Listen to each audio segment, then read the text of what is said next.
本期话题：金水宝胶囊治什么病？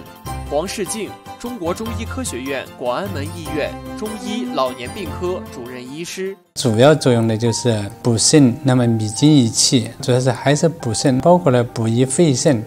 它主要是用于了一个就是肺气虚弱，比如对慢性支气管炎引起的干咳、咳嗽、咳痰这种，或者慢性支气管炎引起的这种免疫功能下降、经常感冒、反复咳嗽或者反复感冒这种的免疫功能低下的情况下，我们用金水宝胶囊。第二一个呢，就是对肾虚。所以就是肾功能不足或者肾功能下降，金水宝胶囊呢也是常用的，它就有补肾作用，比如说